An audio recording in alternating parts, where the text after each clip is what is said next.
Yeah, okay. I think we are live now. Yeah, all right. We are live now on the program for today. Um, Today, I welcome everyone to this to today's program, the scholarship program that we normally hold every month or once in a while. So today we are shifting our um we are shifting our plans to our program and event today to South Korea. I'm happy that we are going to have a very distinguished scholar who is one of the most recent fully funded scholar who got his scholarship to travel to South Korea. So all of us, or most of us, may have known him personally, and some may not know him. He's a distinguished scholar, and he was sometime around this time last year. He was with Edu Afrique. He was in Nigeria, struggling to live, and by God's grace, we were able to assist him early this year to get there. And we thank God we succeeded in doing that. So, without wasting of any time, we would want to bring him on board. However, I would want to hand over the program to Obinna, my co-founder, who will be the host of this program today.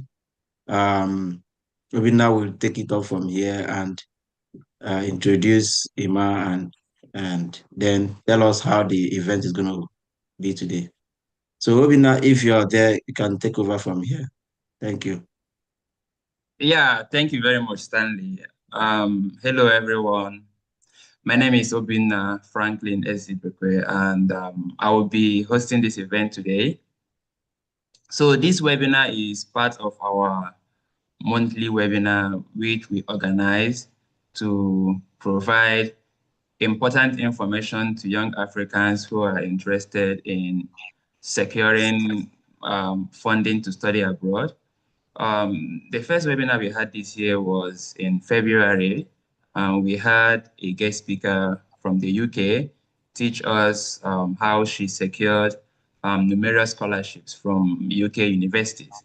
The following month, in March, we invited another speaker who just graduated with his doctorate from a university in Hong Kong, and he enlightened our guests and audience on how he secured that scholarship. The following month in April was a webinar based on after school plans. So we invited a jobs expert who explained to us the options available to students after graduation. She provided insights on the next step forward. She gave us strategies on how we can navigate the job market and life after school. Last month in May, we invited a licensed US attorney who educated us on opportunities towards getting a green card in the US. Specifically, she talked about how we can submit competitive applications to get the EB1 visa and the EB2 NIW visa. And this month, we are hosting one of our own. His name is Emmanuel. He, just like Stanley said, he started his master's degree in South Korea this year, and he has been our mentee. And today actually signifies and highlights one of the missions of our nonprofit, and that is to empower young Africans who in turn empower the younger generation. So we want to create this cycle of um, community-based change makers, because for us, that is how we can develop Africa. Developing Africa is a responsibility that Africans have to shoulder. And this is our only two way of doing that. And I'm happy that Emmanuel here also has that mindset, because he's here to teach us how he secured his competitive scholarship. And he's right now living in South Korea. So I am also excited because I don't have a lot of people in South Korea, and I'm so eager to learn from his experiences. So the next step is I'm going to read Emmanuel's impressive bio. And after that, Emmanuel is going to have the chance to teach us how he secured his scholarship. After his presentation, we are going to have a question and answer session. So if you have your questions, please feel free to drop them in the chat, and someone is going to send those questions over to me, and I will be able to ask Emmanuel the questions, and he will answer all of your questions. So let me proceed to reading Emmanuel's bio. So sharing my screen.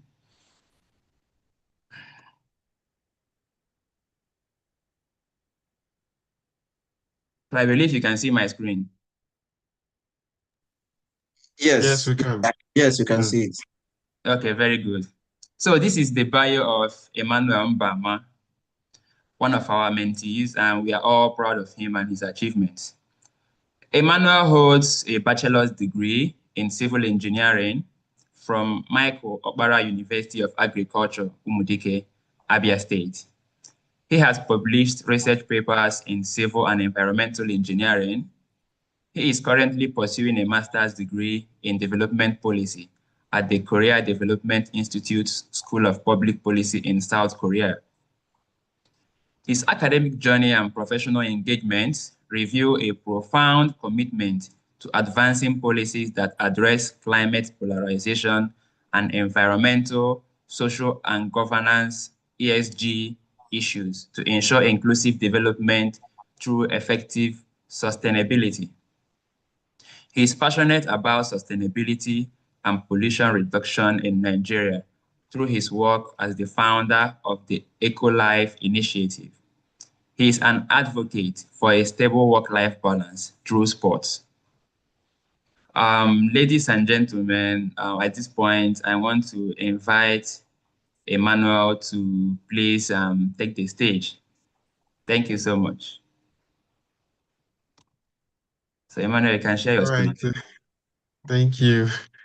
Um, Hope you can Good now morning, stop sharing. everyone. Yeah, Emma, you are alive now. You have the Yeah, you can hear. microphone now. All right. Good morning, everyone, and it's indeed an honor to be here. I think this is one of those wonderful moments where you hear and say things like, "Indeed, dreams do come true."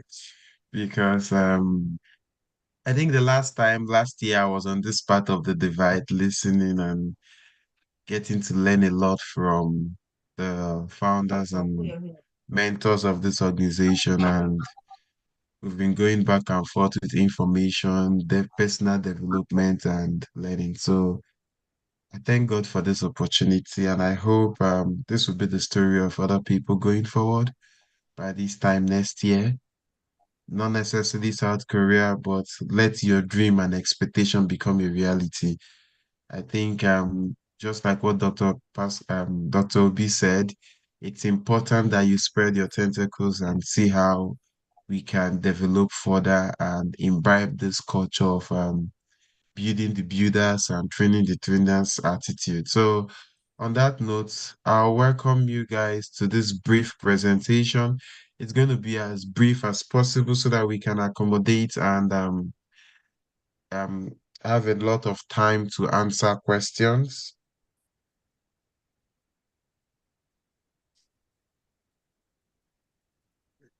I don't know if the screen is sharing currently. Yeah, I can see your Yes, we can screen. see it.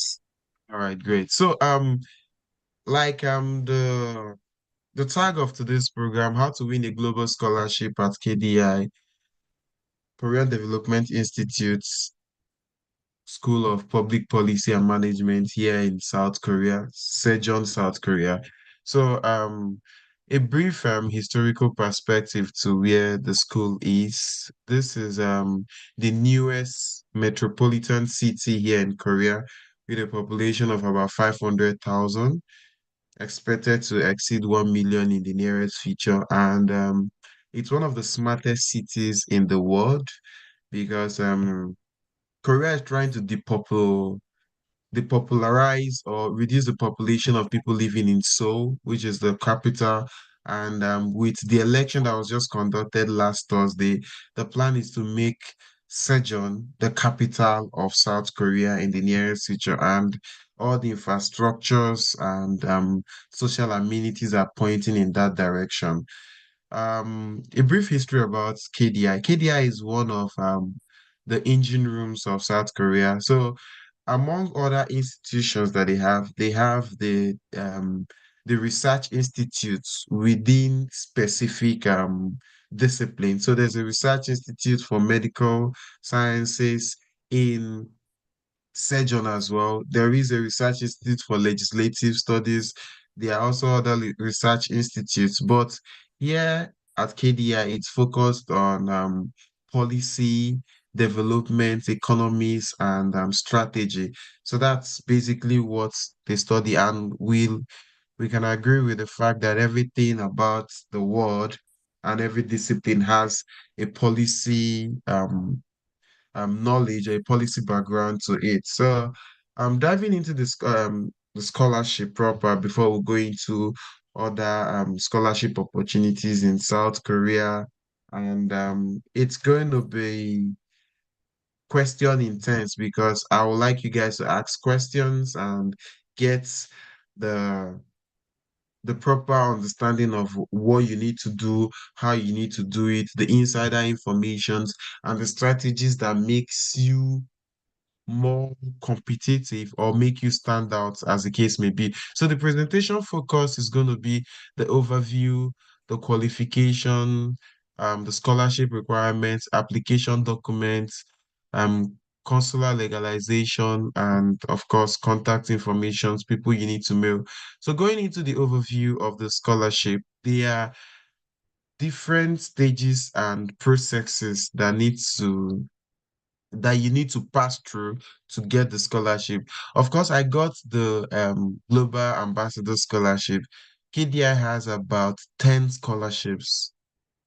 They have the World Bank Scholarship, they have the MIPD Scholarship, they have the World Intellectual Property Scholarship, they have the G20 Scholarship, they have the what's it called again? The Gas Cambodia, as well as other scholarships. So they give out scholarships by their own discretion, but every student admitted into KDI as an international student is eligible to get one of the scholarships. That's the unique thing about KDI. So the application starts on the 14th of July and ends on the 31st of July. So the application opens within a very short period of time, within 2 weeks or thereabout, because of the number of people they want to admit and because of the quota system. And here on the screen, we can see the application link. There are different links for different applications. If you want to apply outside the KDI structure, there is the one for World Intellectual Property. That's if you're applying from the WIPO organization. So this one is basically for people who are within the legal framework. So like I said at the beginning, it doesn't necessarily mean you must study a specific course.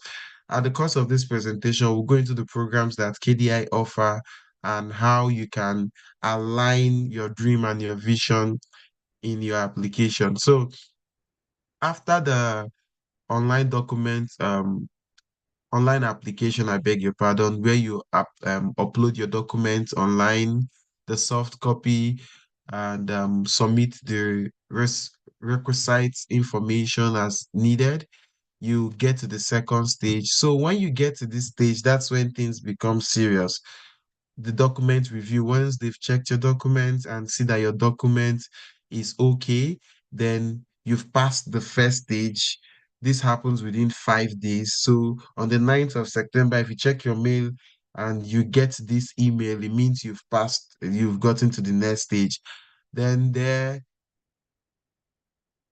we get to the third stage, which is the document review result. So on the 12th of September, they send you a mail to confirm that all the documents you submitted were legitimate and are in line with the application requirements. So going forward, this is one of the most important stage. We'll come to this part at the later part of the conversation or the presentation. So here we'll get to the interview stage. So from 20th to 30th, everything about the KDI application is well organized. So with this information, you know what you're expecting, when you're expecting what, and how you can plan yourself. Because of course, most of the people applying are applying from our home country, and we know how stressful legalization can be and other limitations that come with it. So here, the interview is conducted by Zoom, and the school are going to inform you when your interview is and the time. So, Korea is 8 hours ahead of Nigeria in terms of the time difference. So it's currently 12:20 a.m. here in Korea, and I'm sure this is 4:20 p.m. in Nigeria. So you need to understand that when you get to this stage, you have to adjust yourself, your time to suit the requirement, because once you miss the interview, you won't be accepted, or it won't be rescheduled, because there are a lot of people who are applying. Missing the interview is just a sign of showing that you're not serious. Then here is when the whole thing become more interesting and motivational, if I'm permitted to use that word. On the 20th of October, the final result, if you've gotten to this stage, then you're as good as becoming a KDI student. Once your name is announced, or once you've gotten the provisional admission letter, you've gotten the admission. So here is where you confirm your admission and your scholarship package. So you have to submit your legalized documents on or before 28. So the important thing here is that since they are 8 hours ahead of us, your document has to arrive in KDI on the 26th of November, because 27th logistics limitation might delay it. So target 26th of October. If this arrangement is reshuffled, then they're going to let you know when they send you your pre admission letter. They'll let you know when you're expected to submit the document. So here's where things get serious. You can actually apply for this admission or this application without a legalized document. But the process of getting your document legalized at the Ministry of Education, Ministry of Foreign Affairs, and the embassy currently is like passing a thread from the eye of the needle, due to the whole Benin Republic fake certificate saga, where you need to go to school, your school send your name to Minister of Education, then you go to Minister of Education and wait for other people who are tired of the country that want to travel as well. So it just piles up and take a lot of time. So my advice to people who are willing to apply for this scholarship is, if you can meet up with the legalization on time, of course you can apply.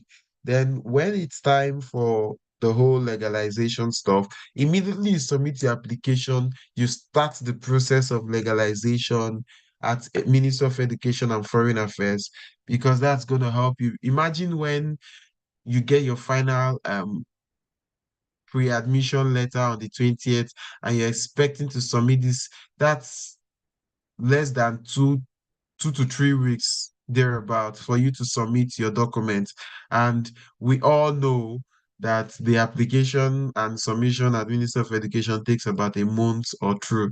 So going forward, let's talk about the eligibility and qualification, and we'll come back to the legalization parts at the later part of the slide. I try to make the slide as simple as possible so that anyone who comes through or come in contact with the slide can read them and understand the process step by step, which is very, very important for every application. So like I wrote down here, I just copied the information, extracted the important one, and place them here. All applicants must hold an official graduation certificate before they apply for KDI school. So you have to scan the official certificate.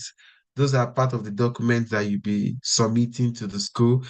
Accepted students cannot defer admission. this was where I actually had issues then. There was no way you could change the date. So if you really want to come here, you have to get yourself prepared by any means necessary. If a student is found to have dual registration, being registered in another university or institution at the same time, the admission will be taken back or nullified. So what this means is when you're applying for KDI, it's advisable for you to hold your breath before applying to another school because I think they use a unification system, not necessarily portal, but they have a way, the Minister of Education has a way of combining all applications. So imagine when they see your name pop up two times and that actually renders your application useless or void. So going forward, we'll talk about how you can explore other options like code mailing a professor while you're applying for KDI. And it's not yet direct, but it's very functional. At least you keep that as a backup option pending when the result of this application comes out. But the unique thing about KDI is that once you pass to the first, second, and third stage, you're guaranteed of admission. Once you pass the interview stage, the remaining part is left for you to submit your documents and, you know, get yourself in tune with other requirements and come to South Korea. So, another part of the eligibility and qualification is English proficiency. So, as at last 2 years, English proficiency was not an issue, but going forward, I I saw in a webinar where they stated that English proficiency is necessary. It's compulsory right now. And I actually recommend for people who do not have any English proficiency to go for the cheaper one, which is Duolingo. That was actually what I wrote. I had it for other applications, so I just used it within that time frame. So, but on a second thought too, instead of spending $100 to write Duolingo, why not just make it up and write IELTS once and for all or TOEFL? The choice is yours and based on your financial capacity. So if you think you can actually get um Duolingo, and one of the advantages of Duolingo among other merits is that it's cheaper and is easy to pass. You can pass Duolingo with 140, 120 without even practicing, without even blinking an eye.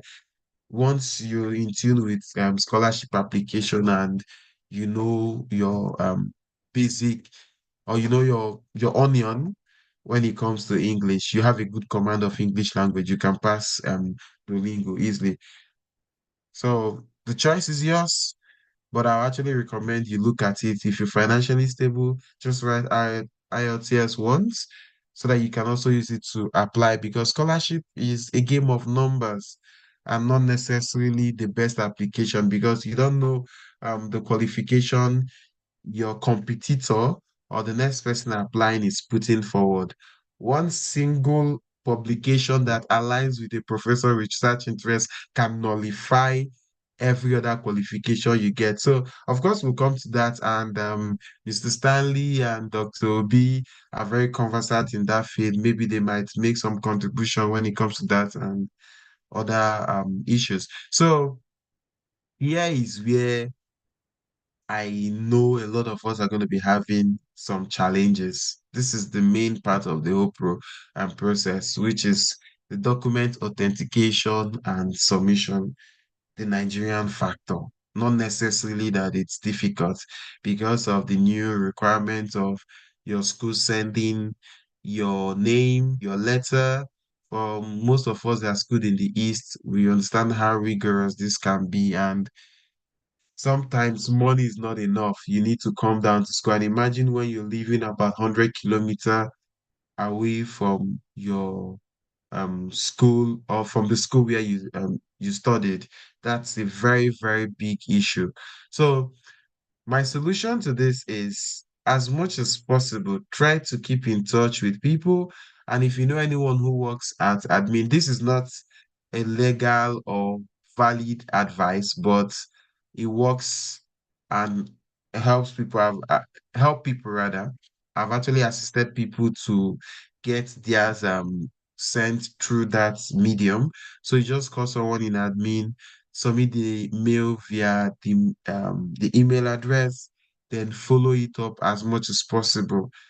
If you're going to fast track it by going there, if you can, that makes the whole process easier. So from here, for international students who receive admission offer, like we stated before, you must submit your proper academic supporting documents, your bachelor's degree, most importantly, your transcripts, your WIEC certificates, then your birth certificates, as well as other requirements that are listed in the application form. I didn't want to snap or screenshot that because sometimes there might be a little changes so that you don't ride with this information and it becomes difficult for you. But basically, documents that need to be authenticated at the Ministry of Education is your WIEC certificate, your bachelor's degree certificate, and your transcript. Every other thing, you can just walk into the Ministry of Foreign Affairs and get there legalized.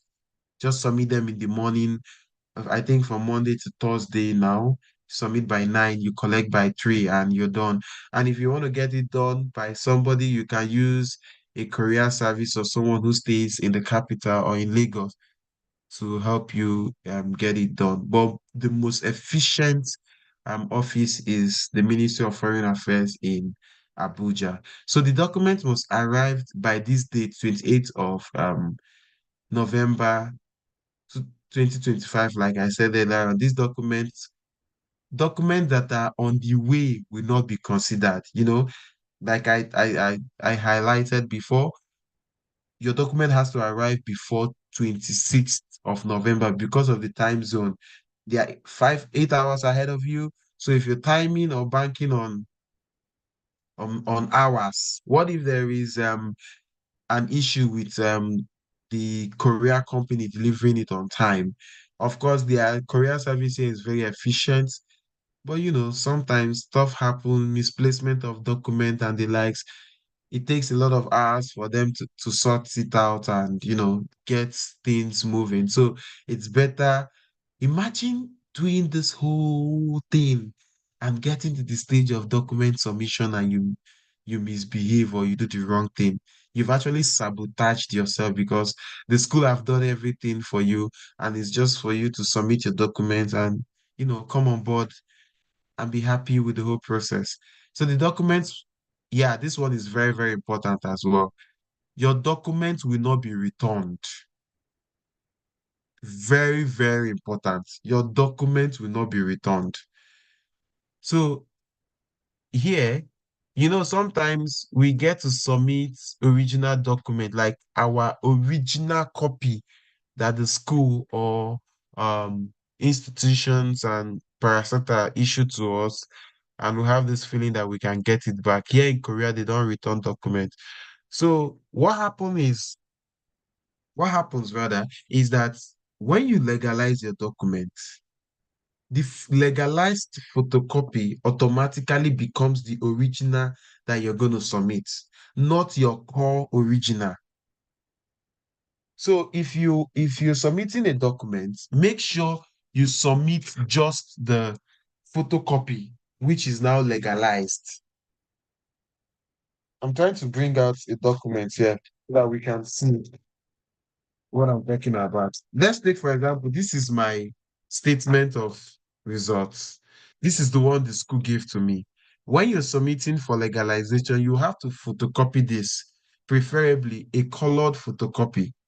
So they will put a stamp on the original at the back, but at the photocopy, they will stamp it at the back and sign on the front.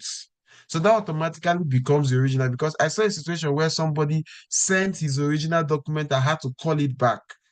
He lost the scholarship application because he was contemplating between submitting his original document for the scholarship or calling back his document and having his document intact. Imagine somebody submitting his original degree certificate from the school. You've already ruined yourself because there's no way you can actually get it back. So the photocopy becomes the original.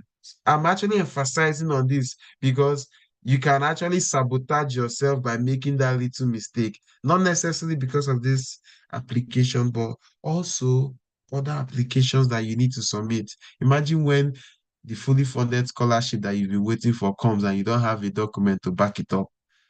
That one are complete village people, but we pray that doesn't happen to anyone. So here is another important part of the scholarship application. Here, we're going to be talking about the programs that KDI offers. So under these programs, there are concentrations. So for example, I'm doing development policy. Under development policy, you have the international sustainable development concentration. You have the sustainable development concentration, and you are also at peace or at will to choose any other concentration from any other field.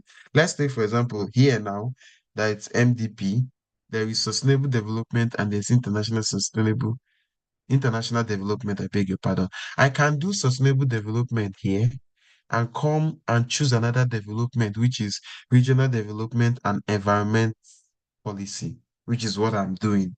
So you don't need to focus on that specific program that was given to you, but you must take one of the concentrations in that program. It's compulsory.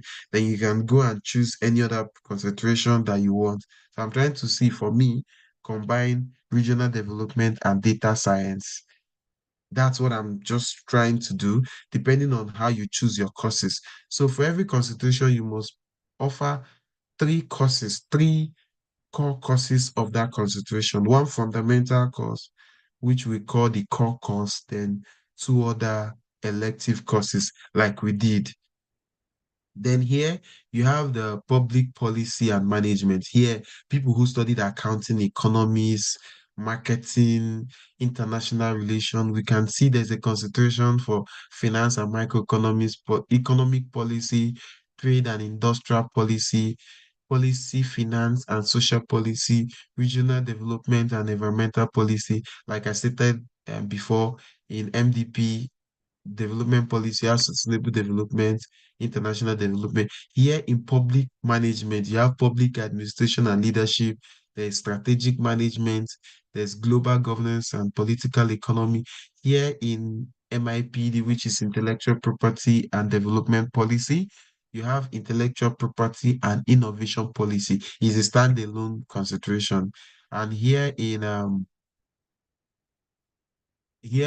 data science, of course, we know it's data science and policy. So you can actually intertwine them. Unfortunately, there is no core medical course here or core, um, how am I going to put it? Agricultural based course. But within these concentrations, there are courses that talks about policy with relation to medicine, policy with relation to human sustainable development. As a matter of fact, in sustainable development, there is a course here that is called Introduction to Development Policy. It talks about how talks about poverty eradication, alleviation, and the likes, and how you can design policies with basic impact evaluation method that drives this policy. So it's policy oriented, and that's the fundamental or the core essence of any solution you want to prefer that is either STEM related or policy driven, solution driven, as the case may be. So that notion that um, you have to study a specific course before coming to KDI or coming to this research institute is a wrong notion because you can find your ground and find yourself whichever way you want it to be. Of course, there might be some limitations if you're new to STEM, but it's just going to be for 2 semesters. Once you're done with your core courses, you can choose the concentration you want to do and get along with it. But the beautiful thing about graduate school is that there's no simple course. I'm calling it beautiful because that's the reality. There's no simple course. When you get in, you understand that knowledge is so deep, especially with a very good educational system. So these are the courses they offer. And of course, they have other research affiliation, research labs where you can work with a specific professor and align your thesis and SRP. SRP is the student and research projects, depending on the one you want to do. Align your research project, research, thesis, and everything to the professor's lab, and they have this collaborative agreement. They have this agreement with other universities in South Korea, where if you want to work with KAIST, which is one of the biggest universities in South Korea, or you want to work with Seoul National University, as the case may be, you can get along. So running through them quickly, I had to screenshot the application um, process and what is required of you. Hopefully, within this, you can actually get the slide and go through them, as well as the PDF document of the application when it comes out. So here, what you expected to submit, your passport photograph, you have to submit an online statement of purpose. Most of us in this group already know what a statement of purpose is, but the thing about KDI statement of purpose is that it's not together. It's like anyone who has applied to schools like University of Notre Dame in the US, University of Michigan, there's a way their statement of purpose is broken into segments where you write a certain part as your personal statement, then the other part as your statement of purpose. Then, you write about why you want to study here and what you intend to do after, all those applications and the likes. Then, sorry guys. Yes. So a copy of your international passport, and here a passport which is valid until 2027, when your program will be ending. So here there's another scholarship that's called the IBK scholarship. There's also an IMF scholarship as well at KDI, depending on the one the school deems fit. So they give out the scholarships at their own discretion. So there are other scholarships that KDI gives out, but once you pass through the interview stage and you're required to submit your document, be rest assured you're going to get a scholarship. So here is another important part of the scholarship application: online letter of recommendation. Here, you're going to submit a letter of recommendation. I prefer one from the academic field and one from the professional field. And I also recommend that the professional field be sound so that it can actually corroborates your intention, because that was actually what I did and it worked for me. Here they have the requirement for the English proficiency, and here it's the official graduation certificate like we talked about earlier on. I'm actually focusing on the master's part, because the only difference between the master's and the PhD part is that for the PhD you have to write a research proposal. That's the only difference. Every other thing is the same. So they also offer PhD in every part of the program. Here there's a PhD for MPP, MDP, MPM, MIPD, and MDS. So if you want to do your PhD, why not come to Korea? So here, talking about the official transcripts must be legalized for submission to the school when you've gotten the admission, but you can actually submit your transcript like this and hope for the best outcome. Here is also another requirement, which is the employment verification certificate. So what this is talking about is to verify that you were gainfully employed somewhere before applying for the scholarship.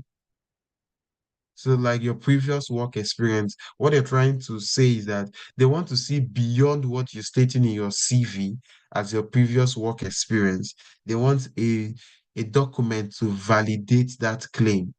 So, what I did was that I got a letter of employment verification typed by my company. Then I took it to the courts to notarize it, not the embassy. I just took it to the court, because going to the embassy is not important to spend such amount of money for just notarization. So I just took it to the court and they did the CTC, certified true copy, stamped and signed on it. The same thing at the back. and it was valid. So it's also worthy to note that before you take your document to the embassy for legalization, that you have to take all your documents to the court and apostle them with a CTC by a notary or the court, that is the Federal High Court, any Federal High Court at all, whether in Abuja, Lagos, anywhere, it's the same. Then here, what I actually said previously, the requirement for PhD application is the research proposal. That's the only difference between that and the research proposal. So here is a sample of the legalized documents here.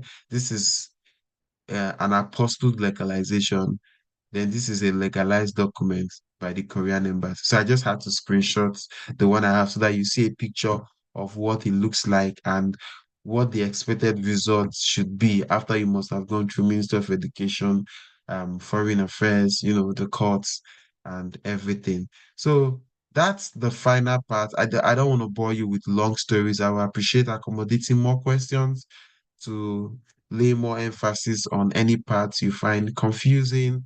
And please ask your questions before I go to the next segment or the final part of my presentation. Thank you.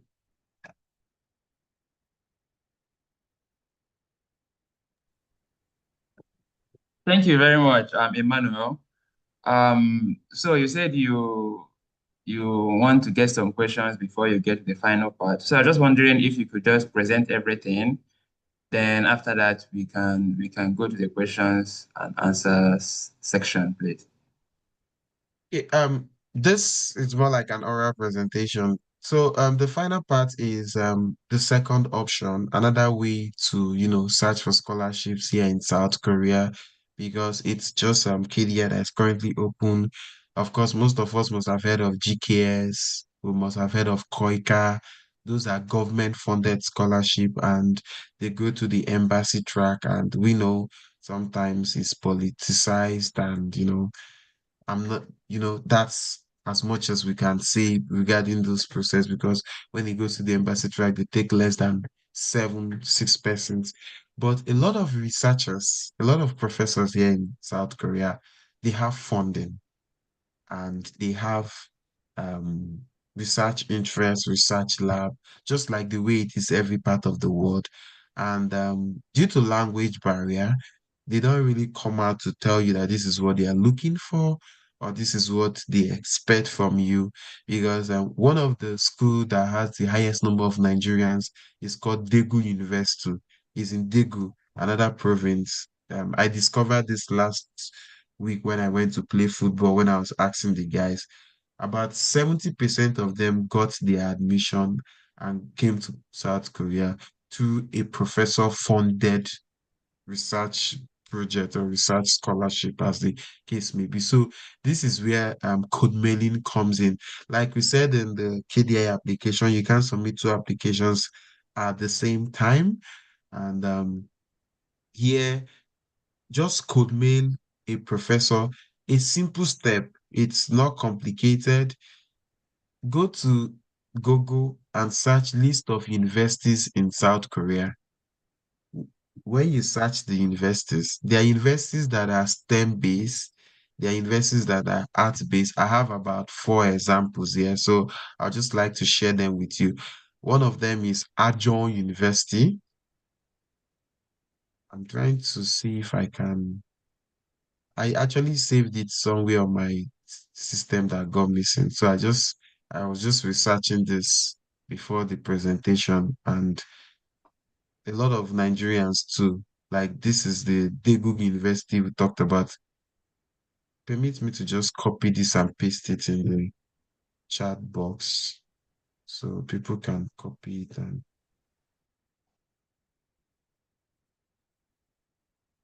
So, Emmanuel, if you can share your screen. So most of our audience are on YouTube. okay, So okay, if okay. you post it on the chat, yeah, just share your screen and they can copy it from there, please. I just typed it on the Word document. My apologies. Yeah, so here is it. Yeah. Can you see my screen? Yes, please. Okay, so these are few universities that have been. Then there's Chunam National University. It's very close here. It's about 6 kilometers from KDI here. Then there's Daegu University. Then there is Ajo University, and as the case may be. So just go to the link, use Google Chrome, and translate anyone that is not written in English. You get to research. As a matter of fact, some of them has advertised research opportunities and going forward. So just code mail the professor and tell him what you want to do, how you want to come on board, and how you want to engage. Of course, you can actually proceed. If you have any challenge, you can go through Mr. Stanley or Dr. Obi. He will get to me and we'll find a way to sort it out. The most important thing in this process is applying to many scholarship as much as possible. It's a game of numbers, and if you encounter any challenge, there's nothing we can help you solve here apart from financial challenges. But any other one, even the financial challenge, we'll find a way to go around it. But the most important thing is get to a stage where helping you will yield more results. So that's all I have to say, and let's take the questions. Okay, thank you very much to Emmanuel Mbama, our guest speaker, for this very insightful and informative webinar. It was so detailed oriented, and we really appreciate his sacrifice. It's very close to 1 a.m. in South Korea, and he made himself available to share this information and knowledge with us. And he has also generously made himself available to people who may have follow-up questions beyond today. So we are really grateful for his work and how he has made himself available today to present this. He imbibes the spirit of EduAfric, of our nonprofit. We aim to create change makers who are passionate about African development. So we really appreciate our guest speaker today. So the next section is questions and answers. And before I go to that section, during Emmanuel's presentation, he mentioned the school, KAIST. And that reminded me of 2020 when I took an online course from that school.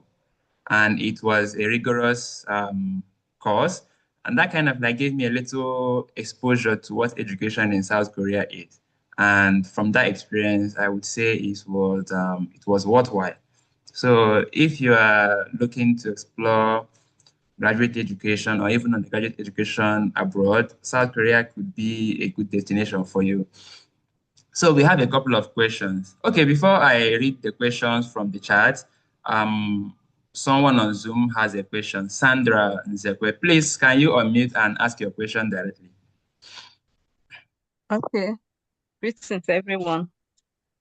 So my question is, assuming maybe in your undergrad you did a particular course, maybe a medical course, and then you had some trainings, maybe on data science or data analytics, and then for this KPI you want to apply for data science and management policy or thereabout, Yeah. maybe for master's or PhD. Is it possible that you get admission with the training, not like a degree? Maybe you had some training, 4-month training in Coursera or physical training with a known organization. Is it possible you can apply for master's in KPI? Thank you. Okay. Can I answer this or you want? No, please go ahead. No, go ahead and answer. Now you be Okay, the thank you chairman. so much. So there was something Dr. Olumuyuwa on Twitter told me one day, and that was one of the defining moments in my application. So during those days when I was still trying to apply for scholarship, yeah, then in the US, I used to screen my documents. Me, like I screen them and like I say, these are the documents that will make sense. These are the ones that will not make sense. And I think there was a time I had that conversation with Mr. Stanley too. And Dr. Olumuyiwa told me something. He said, even if it's an A4 paper and it states that you cleaned the road, and there is a way to justify it as an achievement, put it.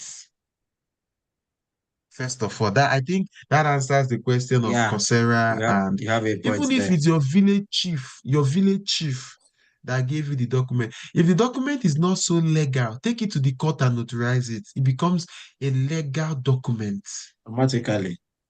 So when you're talking about it in your SOP and they looked at your attached document and they see that you were one of the distinguished members of the community that helped in providing erosion mitigation solutions in your community during the rainy season. I'm just giving you an example. Or you volunteered as a a COVID-19 vaccine administrative assistant, just something that doesn't make sense. Then in that context now, in your SOP, you now say something like, that was when you discover that Nigeria has a data accumulation or data arrangement challenge. And that was what actually motivated you to take these courses on Coursera. Coming to KDI to study data science will help you consolidate your medical knowledge as a veterinary doctor to articulate and arrange the data in a way that it can enhance research and development. You've already sold yourself from that nothing to something. And the professor was like, if you could do this with nothing, how much more if you're given this exposure as a data Yeah, scientist? So that answers yeah, the second question. Then the third question is, when you're studying policy, there is no correlation between your first degree and what you're studying. The most important thing is how you can connect policy to solution. That is what yeah, policy school is all about. They don't care if you studied mortuary science in your undergraduate. If you want to study policy and how they can start building better mortuaries in Nigeria, that we have a lot of cakas, just for example, they will give you the admission. Like there was this guy who studied microbiology. He's currently doing data science here in Kedia. He doesn't have a background. You understand? So, like I said earlier on, don't be the one to screen yourself out. The more the merrier. Allow them do the screening. Give them all the documents. Give them give them everything. So when you give them everything, during your interview stage, you can now highlight those those courses you took, I beg your pardon. So in STEM, people care more about application than certification. So the certification is like the driver that takes you to where you want to the solution, learn the solution or learn the way of solving the problem. So Dr. Sandra, I know you studied veterinary medicine. There is a way you can connect this whole thing and see that Nigeria is not so high on veterinary medicine management. We don't have data on how many pets we treat in the hospital, as the case may be. You might even want to even design a data algorithm with machine learning for people who are so conversant with this thing that can advance the veterinary medical field. Not necessarily even coding it, just to design the policy alone, self. You're already offering solution. So I hope I've been able to answer your question. yes. Yeah, you have really dealt with that question very well. In addition to what you said, I always try to tell people that whatever you call yourself is what you are. You don't have to underestimate yourself. All of those little certification courses you do matters a lot. So and like I always say, yeah, the selection committee are looking for people who can connect A to B. If you can make A and B become AB, then it means that you can actually, because research is about critical thinking and all that. So most times when you're writing your statement of purpose, they are not looking for the best. There's no right or wrong answer in your statement of Yeah. purpose. Yeah. What they're looking for is your writing skills. How are you able to connect dots and then get it in just a little document? That's why they always give a limitation to the word, Yeah. the number of words you're supposed to write, so that they will see how you're able to articulate a lot of things in just one single document. And then that makes them to see that this guy is a very wonderful candidate and can do well in the graduate program. So yeah, keep on applying. Thank you. Okay, thank you to our guest speaker, Emmanuel, and to Stanley for addressing that question. We have another question from Charles. So Charles is a Nigerian who earned his bachelor's degree from a school in Cameroon. He wants to know if he qualifies for this scholarship since his bachelor's degree is from Cameroon and not from Nigeria.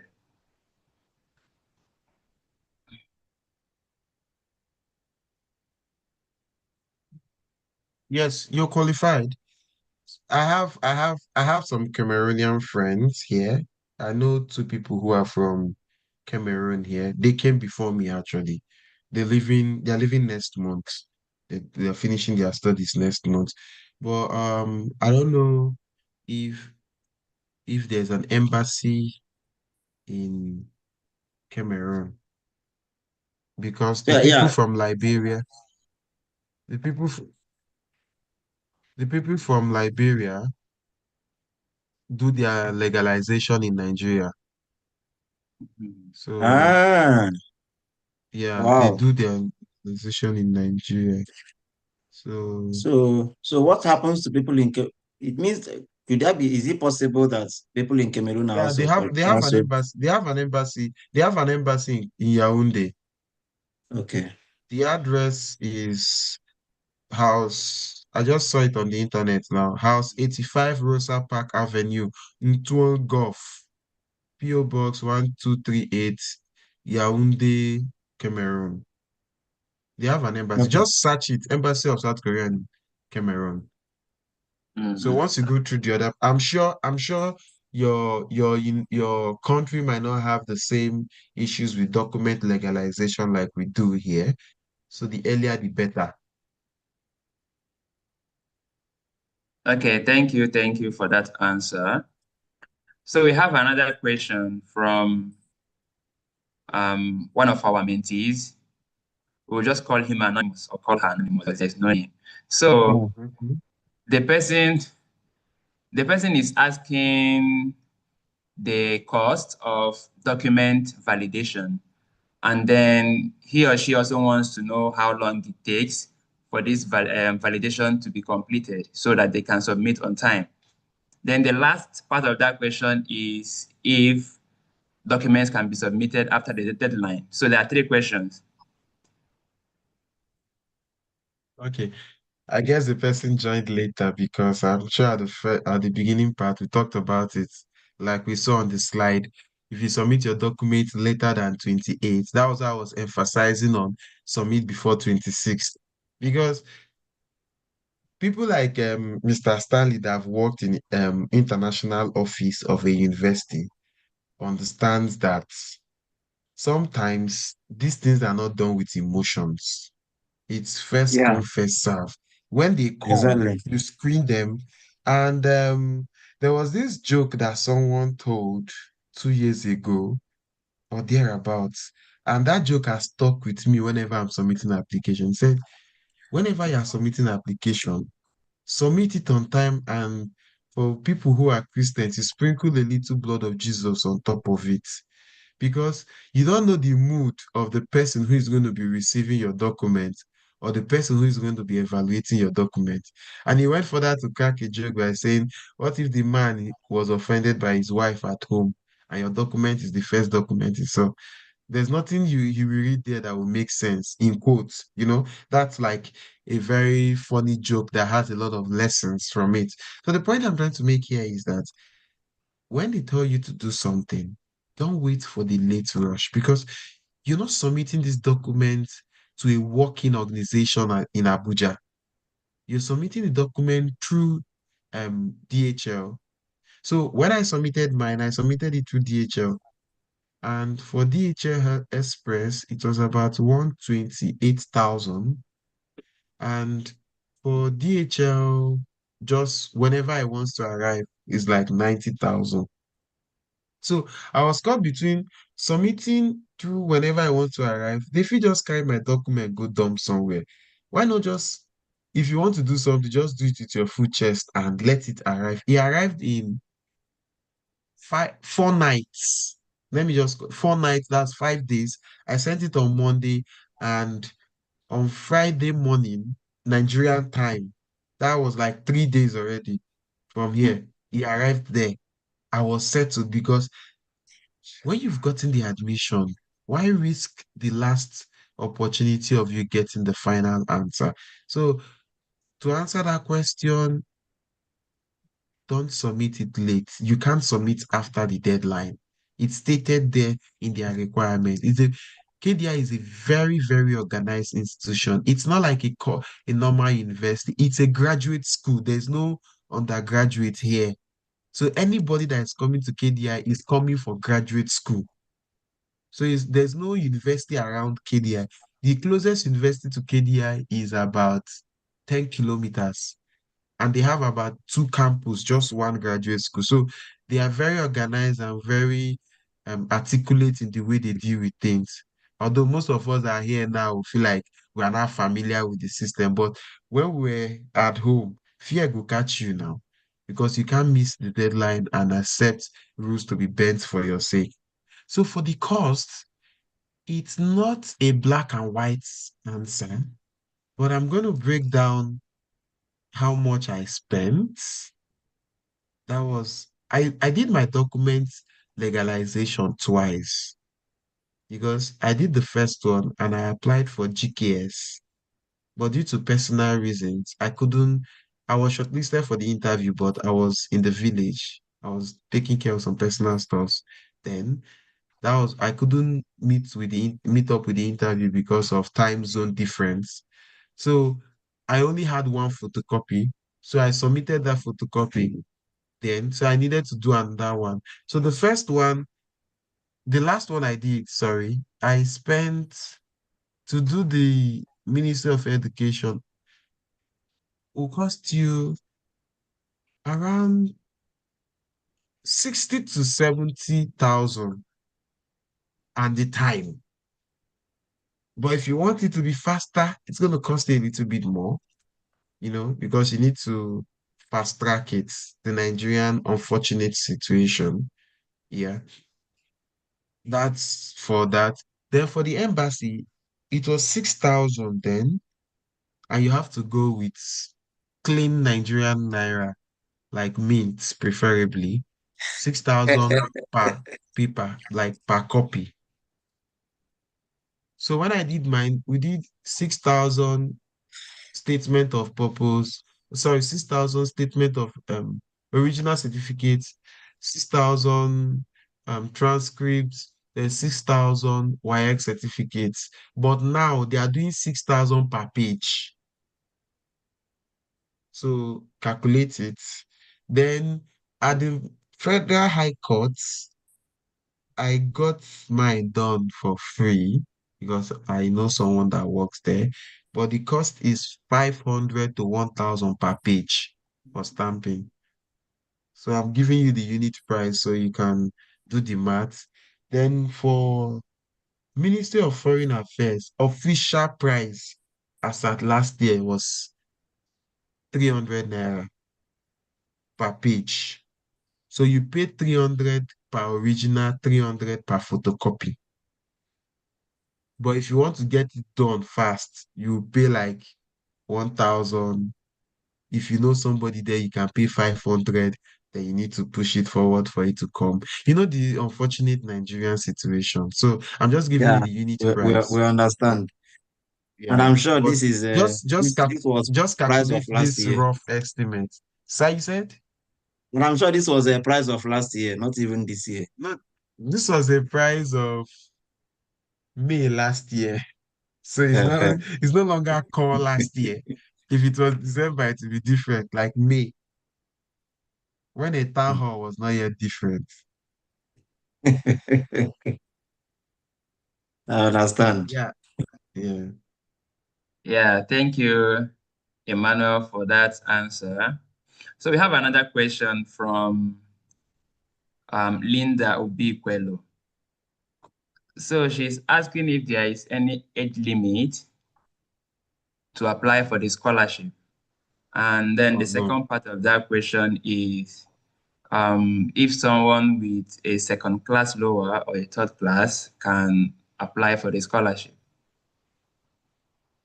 Okay, so there's no age limit. I know people here that are like 45, Wow. 46. Yeah, there is a policy school now. There are guys that are working in the World Bank of their country. Mm, Like Yeah, they yeah. already, we have senior staffs who are Koreans too, like senior officers. There are even professors. I heard, I haven't seen, but I know of the World Bank. I know people who are working in their World Bank. I know people, there are people who are 22, 23 that are schooling here. There are people who are 40 something, almost 50 that are also schooling here. So in terms of the degree certificate, there is no stated requirement. Just put up a good application. So in every application, like we normally say, degree qualification is just one part of the requirement. Document submission is another part of it. Like the amount the document is submitted. Your statement of purpose is another part of the requirement. Then the all these ones will sum up for the document review. Then your interview performance is another part. So when they sum up this cumulative um, results or cumulative performance, they now give you the average. That's how they now put it on, for people who are conversant with um, impact evaluation method or statistics, standard deviation, or they now use maybe what's it called? Regression discontinuity or ordinary least square. They will not put it. There are people who fall under this range. Then the line that best fits. Some people are given based on catchment area. Some people are given based on course of study. Some people are given based on a new program. There are different requirements that the admission committee judges. Like if you've read about some of these things, you understand. So your qualification is just one of the requirements. Imagine if you have second class or the degree you have, and you have a professional certificate in policy management, or you have PMI, like project management certificate, or you've done this um, ACA course in accounting, or you have CFA. Papa, you already are shining people that have just upper. Those are the things, like there are some qualifications that you will submit, and even the interviewer, you go down the thing saying you want this certificate since, but because of research, you know if you do them.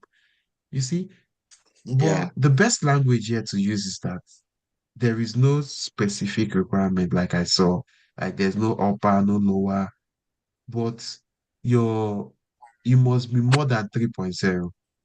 I think I saw it somewhere.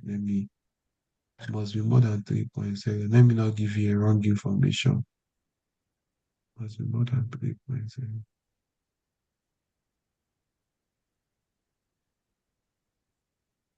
Okay, I think that was an insider information. It was not written there. Yeah. okay. Yeah. Yeah. Yeah. There are some insider information in selection committee. So we understand that. Okay. Thank you, Emmanuel, for that answer. So what I just take away from that is that the emphasis is on your holistic application. So apart from having a good GPA, try to also put efforts into developing your statement of purpose and other parts of your application. And I think this also applies to every competitive scholarship you apply for. it's always good to make sure that other areas of your applications are also very strong because we don't even really know sometimes what aspect the application committee may be valuing more than the others. So yeah, that's a very good answer. So we have another question from one of our audience on YouTube. His name is Raymond. So he wants to know if taking the IELTS gives one a competitive advantage over the other exams you mentioned, like TOEFL and the others. And then he's asking if it is a must to take the IELTS. Yeah, So it's a there are two must questions. now. So Okay. Just so to he's answer. asking if the English requirement is compulsory. Like Yeah. English requirement test is compulsory. That's the second part of the question. Mm-hmm. Yeah, it's compulsory now. It's compulsory that you have an English proficiency. Previously, I think a university letter of proficiency would Mm-hmm. have sufficed or would have worked better.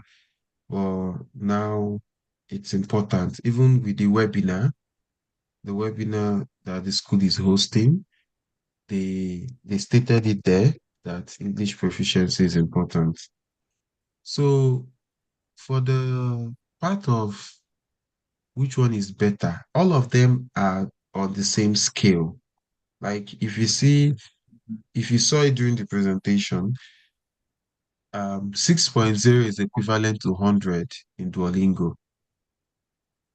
72 is equals to 6.0 in IELTS. So there is no preference. They actually made it easy for us or for anyone who wants to apply. If you have IELTS, you can apply. If you have Duolingo, you can apply. You understand? Like I said at the beginning of this presentation, if you have money, if you get money, just write IELTS because you can use it for the application. But Yeah, if you're financially constrained at the moment, write Duolingo, you can still use it for the application. But now it's actually in other applications that they have this preference of IELTS, TOEFL over Duolingo. But with the way Duolingo has actually re-strategized their presentation and results, I think they are gaining more acceptance than previously. About 30 to 40% of the schools now in US accept Duolingo. So you can even use Duolingo. If you have GRE, you can back it up. And yeah, of course, Edo Afrique is giving out scholarship. They are giving out scholarship. So write the essay. If you use that money, self, you can use it to write your IELTS. Maybe not for this scholarship, but for subsequent one due to time frame. And just to add this in, if you go to the website, there is a webinar by the school on the 24th of June on Tuesday. The school is also doing a webinar, so you can also join in. Just go to the school website that's on the page, just type www.kdi. You just see it first there. You can join in the webinar and ask the question directly to a professor or the admission committee. If there's anything you want to ask them directly that was not covered here. So when I opened the page, I just saw it now. Okay, thank you. Thank you for making that more clear for our audience. So I have a question. This one is coming. So we know that you have been an ardent follower of our nonprofit Education African Scholars Global Connect. I wanted to ask you, can you explain how our nonprofit has helped you in your journey so far? All right. Is that my closing remarks? No, no, no, no. So this is part of the questions we just want to share with our audience. The answers, I mean, Okay. I want them to know, yeah. it's a way to motivate So, them. all right. So, on a personal note, I think part of the struggles I was able to overcome during the admission process, um, I mean, the vis flight booking process was only made possible. Can you hear me? Yes. Yeah, Yeah, was made possible due to Edo Afrique. You most of you must have seen the story. It's not something that it's hidden at any point because I was just coming from a personal um tight situation. I lost my dad within that time frame. So I just finished the burial, and as the first son, I was just, finding my ground. Then the scholarship came in. I know Mr. Stanley on a personal basis, and I think I've spoken to you, Dr. Obi, once or twice, and I can remember there was a time I won this 5,000 naira voucher from you during the COVID period. So you see, you have come a long way. And Yeah. he actually applied he didn't know I applied for this application. I didn't really talk about it because it was not really my main focus. Apologies to people who think I'm trying to downgrade the impact. No, not at all. So I had this scholarship in the US then. It wasn't fully funded, but it was within 80%. But the remaining money, the process of getting the visa done and everything ran into double decades of million. Let me just use that word, And I was just imagining this one is not if I still need about 20 something million to get to where I'm going to, then it's no longer a scholarship, considering how my financial capability was. And I I joined Edo Afrique WhatsApp group with group, you know, based on acquaintance. It's not like I didn't merit, writing the statement of purpose like the requirement, but because I know Mr. Stanley for I think it's about 9 years now, or even more. We went to school together. And the manager of the group when the group was coming up is also my friend Alex Chineke. So that was how I joined the group. He just posted it because I can remember the first WhatsApp group went down, so you were trying to build the Yeah. second one. And just to go straight to the point and answer the question, the fact that I saw people winning was a very good motivation for me. Like, if people can get it, then I can. You know, all thanks to Dr. Lumuyiwa. He was the one who posted this scholarship on his page on Twitter, and I applied. But after the application, the other functional assistance I got financially to add up to my flight tickets, which Mr. Stanley assisted me with, and I got to KDI was all thanks to Edu Africa, and it was like him sticking his integrity on the line for me. I'm not sure anybody have actually enjoyed such benefit. It's a loan, quite all right, which I paid back. But do you know what it means to stick out your name, your integrity, Yeah. everything? Like, we're going DM to DM to ask for the money for somebody. And funny enough, Father It Father was Bruno called difficult. me one day. Father Bruno called me how small Yes. life can be. Father Bruno Yeah. called me. I was like, the one on the Edo Afik WhatsApp group. I said, yes. I didn't know it was somebody I knew. So imagine if Yeah. it was a bad news. You understand? I'm trying to make it informal as possible so that people who are listening will understand how important building a team and having a mentor and working under people can be, and it can inspire you. Another thing that inspired me, people should not laugh, was that guy that got a bachelor's degree in mortuary science. I will never Yes. forget because I was supposed to apply for that admission. The fact that he got it was one of the reasons why I woke up from my sleep. Isn't it? And it was from that Edward group. I like I can't say categorically that I cried, but I was like, what is mortuary science that I cannot do? As funny as it might sound. So why I actually highlighted um this situation is that sometimes look at the means. When you get to the end, you can decide whatever you want to do there. But for now, don't fix your eye on just one direction. Grow your seed on all grounds. You don't know the one that will germinate. So Yeah. that's on a lighter note how important Edo Afrique is to me. And we'll see what December brings. That's all I have to say. Mm. Yeah. Yeah, Yeah. yes, yeah, of course. That mortuary science something is something that it still baffles me even till tomorrow because I just posted it on the Edu Africa WhatsApp group chat and the guy came to my DM and said, "Sir, should I apply?" I said, "Why not?" I posted it there for everyone to apply. Apply, apply. And within a couple of days, he came back to say, "Oh, I've been admitted, though." I said, wow. Oh, yeah, now go for your visa interview. We did a mock interview for him. Yeah. The next day, he said he has gotten his visa. I was like, why is he working so faster than I thought? So, Mhm. yeah, it was a very, very, very captivating story there. Yeah, yeah. That story inspired me a lot. Mm. I don't Yeah. know who that guy is up to this moment, but Why is here? his story inspired. He's still in the USA struggling.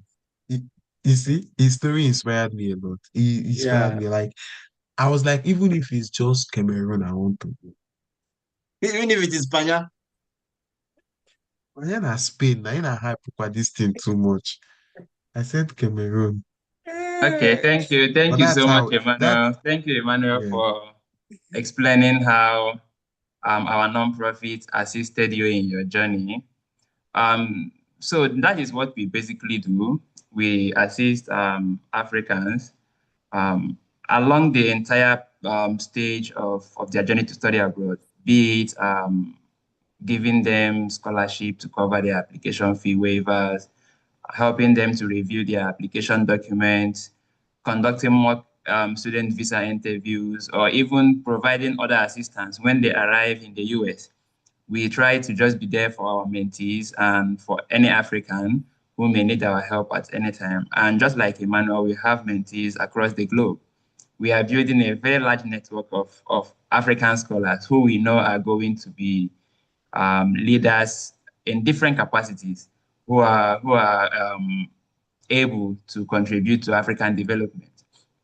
So another question I want to ask Emmanuel is, please, can you explain to us what life is like in South Korea? So you can talk about, let's say, work-life balance, language barriers, if you have experienced any, how friendly are the people? Because many of us have not had any experience with South Korea, not even through the mass media, right? So just tell us what your experiences are. You can just be as real as possible. And yeah, we just want to know. Thank you. So thank you very much. I think South Korea is an underrated country in terms of immigration, if you ask me. I didn't know a lot about South Korea before coming here. So I'll start with the limitation first of all. I think the major limitation is language because their economy, the your functionality evolves around the language. That's why most of the government scholarship, 1 year is dedicated to studying the language, unlike KDI, where most of the courses are taught in English language. Most of the professors code in the US, the case may be. So language in terms of teaching is not so much an issue. So of course, sometimes it is, but you're able to figure out what you want and how you can play around it. And I don't have the statistics when it comes to the economy offhand, but I think it's a very functional economy. Like we all know, they had their election last Thursday, and they just elected a new president for the country. Because in December, the previous president declared martial law, which is unconstitutional at then. So the House of Assembly, as they have it here, had to oust the president in line with their constitutional requirement as enshrined, and everything. But the country is a very, very beautiful country. When it comes to STEM, they are among the top five. Not to exaggerate, they're among the top 10 in the world. Due to their bilateral relationship with the US, most of their military formations are supported by the United States. And we know the history of how they had this war with Japan. student of history will understand better with the Hiroshima story and everything. I don't want to go too deep so that I don't get misquoted, but the environment is very serene. It's very green. The structures are very, very beautiful. The country is very beautiful. They have a lot of World Heritage sites. I can't count. They are like spread across the country. And like I said, Sejong is a very beautiful city. Everything about Sejong is new because the infrastructure, city is well planned, and you know, everything that comes with it. And what else am I skipping? Uh, I actually wanted to say something, but it kind of skipped my line of thoughts. Yeah, you asked about the work. We are not permitted to work as KDI scholars. We can work, but if you want to stay back after studies, there is an option for you. Like we've been informed by some of the immigration experts that came to speak to us. There is a provision for you to get a visa depending on the type of scholarship you have. There are some scholarships that require you to go back home. You must sign an undertaking that you go back home after your scholarship. But your scholarship permits you to stay back after your studies. There is a provision called the D10 visa. It's a visa that is given for 2 to 3 years while you're searching for work or while you're working, then you can change it when you eventually get a job. And South Korea is a tech-enabled city. We all know about Samsung. Samsung, which is among the top two, the number one Android phone in the world, among the top two gadgets in the world is produced there in Korea, and of course they have their production outlets in China and in Vietnam, as the case may be. One of the top five car manufacturing companies, or let me say top 10, is produced here in South Korea. Hyundai and Kia, they are South Korean product. And South Korea is known for its massive cargo ship production. As a matter of fact, it's been rumored that most of the ships that the United States use are manufactured here in South Korea. So they have an economy that is diversified, built among and for me, the best thing I love about South Korea is the security. Apart from what happened last week, don't worry. Um, the security here, you can walk around up to 2 a.m. Nobody's going to disturb you, as well as their transport system. If you don't have a car in South Korea, don't worry. The bus system is efficient. You can travel every part of the world, every part of the country by road. So I can actually go on and on and on with the merits. And there are a lot of Nigerians living in South Korea. But the thing is, most people just, come. The country is big as well. So you can stay on this other end and you don't know that you have a brother staying here. Up until last week where we had this football match, I didn't know I had a lot of Igbo guys, a lot of Nigerians, Muslim guys with the Eid that was just celebrated. They had this get together, and everything. So South Korea is a very beautiful country. And lastly, I know I've said lastly before, one of the things I actually find fascinating about South Korea is their culture for respect. It's a very sane society, very good adherence to the rule of law, good what's it called? Implementation system, good environment for family life. Just to mention but a few. So it's a very beautiful place.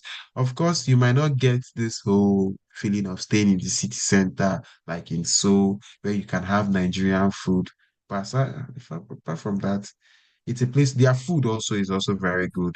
And their entertainment for ladies who love K-pop and K-dramas, this is the headquarters. You can actually have them limitless, their skincare products. I just need to stop here. There are a lot of beautiful things about South Korea. Yeah, thank you so much, Emmanuel, for that comprehensive answer. Yeah, most Nigerians and Africans tend to focus on applying to schools in the US and to a lesser extent to the United Kingdom. But one aim of this webinar is to inform people of countries like South Korea and the opportunities that they could access when they go to these kind of countries. And based on what you said, it seems like a very cool place to live. And yeah, thank you so much. And I hope that this webinar has been able to provide some information to some of our mentees to try to apply to schools in this country. These days, there are some uncertainties concerning student visas for the US. So countries like South Korea and Hong Kong, which we discussed, I think, in March, are also viable alternatives. So at this point, I want to bring the question and answer session to a close. We are already beyond the 1 hour, 30 minutes mark. And I know it is very early in South Korea, and I guess we can need to get some rest, probably go to church on Sunday, the following morning, right? Yeah. So we want to thank Emmanuel.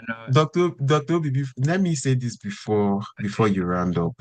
For people that have sworn that they must come to US, like if Olen Totota, if you're an Igbo person, if you have sworn that you want to go to the US, South Korea is also is the best option for you. You know why? Most of the scholars, most of the professors here in South Korea schooled in the US. So it's easy for you to get Wow. recommendations. And most of the universities here in South Korea, the top universities, also have bilateral or academic agreements, MOUs, and relationship with some universities in the US. So it's also a means to an end for you if you're looking at that bigger picture. So Yeah. I just wanted to chip that in. And what is it in education that you want that you can't get here in the Asian continent? Asian continent, it's like the future of STEM. They don't just study, on the classroom or in the classroom Yeah. as the case may be. They also apply it. So if you're into data science, you're into engineering, you're into anything that has to do with STEM or anything at all, even medicine, they are like the top notch because as last week there was this exhibition of biomedical application, like AI application for operation and the likes in a close by city. I saw that. I'm not in the medical line, but I was amazed. I was mesmerized, just to add that in. So if that is your choice, the window is still open for you. Yeah, thank you so much, Emmanuel, for that extra thoughts on your experiences in South Korea. It's like you are the new Minister of Information and Culture in South In Korea fact, you because just of make me the the ambassador now. level of In fact, endorsement. we will make you an ambassador to South Korea. I'm learning the Yeah. language already. Yeah, thank you so much, Emmanuel, once again for making Thank time you very to much, sir. to share this information with all of us. I learned a lot from it, and I believe that our audience on Zoom and on YouTube also learned and benefited from it. And we look forward to also congratulating those who are going to get this scholarship for next year based on the information Yes. they have gained today. And I want to thank our audience for all of the questions they asked to keep this webinar lively. And so I think at this point, I want to call on Stanley to make the final announcement and then close the webinar officially. Thank you guys and see you next time. Bye. All right. Thank you guys. Thank you guys so much. Thank you, the speaker, Emmanuel. You have done virtually wonderfully well. Also, you have dealt with the topic. In fact, even there is something in Igbo language that says "Ntina agaghị anụ ihe." Ntị ga-anụ ihe abụọ ma ha ka okpu ata," meaning that an ear that will not hear is not the one that is as big as this big cap. There is this big cap that people normally wear. So I don't know how to explain it. Is a hat like that. So we have actually tried our best in Edu Africa to try to make sure that people get information. Those ones that are hidden, we bring them out no matter where it is. So thank you so much. And thank you, Obinna, for anchoring this program. It's always, you have always maintained high level of professionalism and in anchoring some of these programs, and it makes us stand out from every other organization that are always there to provide some of this information, because there are other people that are doing similar things. But then I would say that we at Edu Africa, we are unique in our own presentations, and we keep on trying to be professional in whatever we are doing and make sure that people get the right information, and not to try to sell ourselves or to try to deceive people, to try to give people wrong information just to. One thing about Edu Africa is that we tell you as it is. We don't like to sugarcoat things, or we try to tell you what does not exist just to make you to like abroad. You know, a lot of people do that probably maybe to get followers or to chase clout and all that. We don't do that in Edu Africa. What we do is we tell you act as it is, so that you don't just go and come out there and mess up yourself and eventually say, oh, information I got from these guys was deceitful. So we don't give a deceitful information here. Before we provided information here, we try to scrutinize them very well, because we have learned people with us. We have doctors. We have a lot of, we have learned people working with us. So we don't just provide anyhow information here. So thank you guys so much for your active participation. And then finally, just like Emmanuel mentioned when he was speaking, he said he mentioned that Edward is offering scholarships. Yes, of course. Currently, we are offering scholarships, and one of the major scholarships we are currently on now, that which our website is open, is the international essay competition, which we want to see. We want to use that opportunity to select some people that we want to offer up to $250 to pay for their application fees, because we know that most schools from August, September now will open their portal for application for the next academic cycle. And we want to look at this, take this period to look at people who are very, very, who are ready to travel abroad. Not people who are still preparing, but who are ready. Why we say who are ready is because we want to pay for your application fee, and the $250 I believe should be able to pay for up to 2 to 3 schools for you. So, and we don't want to waste the money. That's, if you understand what I meant. We want our money to yield fruit for us. So that's why we said people who are ready. So start getting your documents ready. So the portal is open on 1st of June, and it will be open until 30th of June. So as we speak, our portal is open for applications. If you've not gotten your transcript, because it's compulsory, you have to submit your transcript, your student's copy transcript. You must submit your CV, you must submit a statement of papers, you must write an essay. So some of these things are what we need, because these are similar things that you need for you to get into a graduate school. So we really want to know if you have all of these things, because if you have them, then we can now say, okay, we'll pay for you, so that because what we do at Edu Africa is helping you to get to your dream. Yeah, we are not the people offering the scholarship or offering the admission, but then we nurture you and we bring you up for you to be qualified. Last year we did similar thing, and about 5 persons we are giving the application fee, and 3 persons out of the 5 got scholarships, and they will be coming to.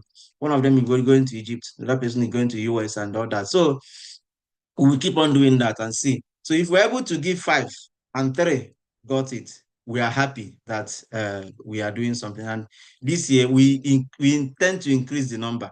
I may not be able to mention to you the number now, but then I hope that we will increase the number based on the budget, because we've already gotten some donations from people on that, but we are still also seeking for more donations, because the more money that comes in, the more number of persons. Because I've already checked recently, yesterday, I looked at our website from their back end, and I saw that we have a good number of applications submitted already. So, and I believe that before the end of the scholarship deadline, we will have more applications submitted. So please, we are actually also seeking for donations, more donations.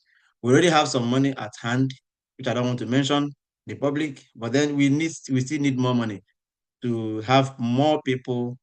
If we're able to give up to 20 or 30 or even 50 this year, we'll be very happy. So we are looking for more money, and we're looking for more donations from people, good-spirited Nigerians, Africans, wherever you are coming from. white people, black, anything, anybody, please come to the aid of these young people, because we look at application fee as one of the things that is a major barrier. Personally experienced that when I was coming to NIU, and I've always told the story that people came to my rescue. Especially, in fact, let me mention openly, Opina came to my rescue when I was there. They're struggling for the scholarship, and then paying the $60 was a very difficult thing for me. So because of that experience I had back then, that is why I'm bringing this. Having passed through this challenge, that if I could not be able to afford $60, now, by God's grace, I'm not trying to boast, but at least I can afford that and afford more than that by the special grace of God. So it was difficult for me then, but now it's no longer difficult for me. So, and I know that a lot of people that are in that shoe are also passing through such challenges. So we look forward to your applications. We look forward to you following our social media platforms. We've always asked you guys to subscribe to our YouTube channel. Subscribe. It doesn't take you anything. Bam, you just click the subscribe button. It won't take you any money. It won't take you anything. When you subscribe, you keep on building the YouTube channel, because we want the YouTube channel to go to the certain point that it will start generating something for us to use and help you guys. It's not the money we want to use for our personal gain, because by God's grace, I don't think Ebina and I are actually looking for money from you guys.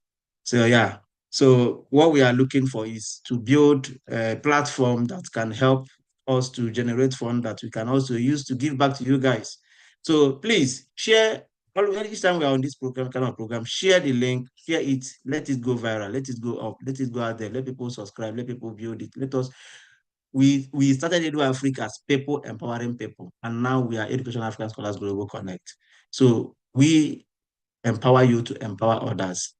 And the only way you can empower others is by helping us build this organization. So we are calling on you guys. We are asking you guys to help us to continue to build the organization until we get to where we want to be. I'm very sure that we are no longer where we used to be, but we've not actually gotten to where we want to be. And we want you guys to help us.